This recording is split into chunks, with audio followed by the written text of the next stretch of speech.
All right, let's jump right in. Today we're looking at a combination you probably didn't see coming: ancient faith and cutting-edge artificial intelligence. It sounds a little strange, but we're going to explore how this powerful new tech is actually becoming ministry's new frontier. So let's just start with a really provocative question, one that gets right to the heart of all this. Could an algorithm actually write a sermon? I know, it sounds like something out of a science fiction movie, but that one question, it perfectly sets the stage for everything we're about to explore, both the incredible opportunities and, yeah, some really profound questions. Okay, before we go any further, let's just get on the same page. When we talk about AI in ministry, it is so important to understand what it is and what it isn't.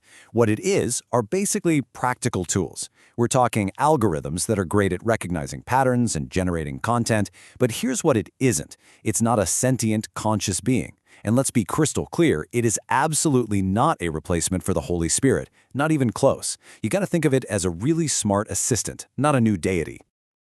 So with that foundation set, let's dig in and see what this new tool actually looks like in the ministry toolbox. What do we really mean when we say AI in the pews? You know, one of the most interesting ways to frame this is through a theological lens. If you start from the idea that human ingenuity is a gift from God, that raises a pretty fascinating question, right? Is AI just the next tool in a long line of innovations, kind of like the printing press was? Or is it maybe something more? An extension of our God-given creativity that lets us co-create in totally new ways. It's a really powerful way to think about this whole conversation. And that brings us to the big why behind all of this. Why are churches and ministries even considering these tools? Well, for many, it connects right back to the core mission, what some are even calling the Digital Great Commission. And that why really breaks down into 4 key areas. First, it's about efficiency. Automating those repetitive tasks that just drain so much time and energy. It's also about outreach, finding new ways to connect with people in a digital world. Then there's discipleship, creating more personalized ways to help people in their spiritual growth. And finally, it's about stewardship, just optimizing every single resource for the biggest possible impact. And this right here really gets to the heart of it. The goal isn't to replace people. It's the exact opposite. It's to free up our most valuable asset, our people, our teams, from the daily grind of admin work so they can focus on what only humans can do, that face-to-face relational ministry and deep spiritual care. Just picture it for a second. This is the whole value proposition in action. Imagine shifting that balance, spending way less time bogged down in spreadsheets and scheduling, and pouring all that reclaimed time back into discipleship, mentoring people, and building a real, authentic community. That is the real promise of AI in ministry. Okay, so we've covered the what and the why. So now let's get practical. How are churches and ministries actually using these tools right now, today? And the applications are already all over the place. For sermon prep, you've got pastors using tools like GPT just to brainstorm outlines and ideas. In the admin office, AI is helping automate the nightmare of volunteer schedules. For outreach, it's a huge help in creating social media content. And this is really cool. Even in worship, artists are using things like Midjourney to generate these incredible sermon-themed visuals. So where are ministries getting the most value right now? Well, the data shows a really clear focus on communication and accessibility. Sermon transcription is leading the pack, which makes sense. It makes all that teaching searchable. Right behind it is visitor follow-up, ensuring nobody falls through the cracks. And the other big uses, social media and translation, they all point to that same goal: connection. I mean, just think about the global impact of a tool like this. You've got a missions organization with people all over the world. Now they can hold a meeting where language just isn't a barrier anymore. The AI provides real-time translation, instantly connecting everyone and accelerating the mission. This isn't just about being a little more efficient. This is a total breakthrough in global collaboration. But with all this potential, we have to hit pause and address the other side of the coin.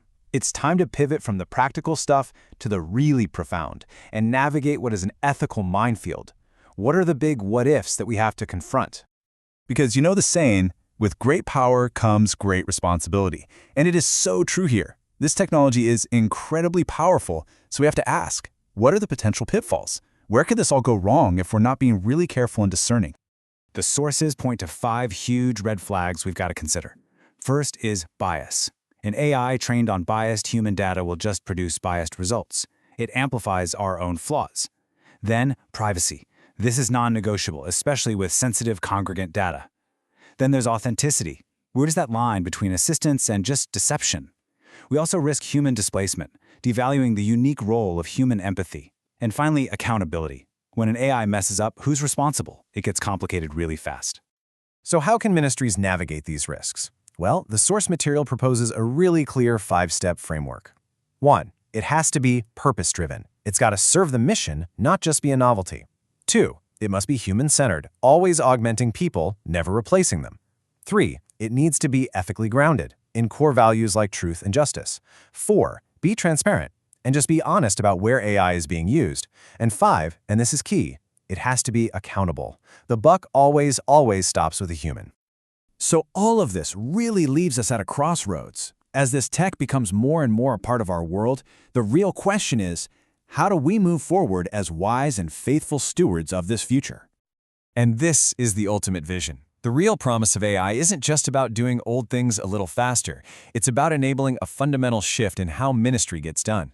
It's the move from being reactive, constantly putting out fires, to being proactive, anticipating spiritual needs, identifying outreach opportunities, and creating new ways for people to connect with God. Which leaves us with this final, vital question to think about. As this technology continues to advance, as it gets more and more capable, how do we, as people of faith, make sure that it always serves the soul, without ever attempting to replace it? That's the challenge, but it's also the incredible opportunity ahead. Thanks for digging into this with me.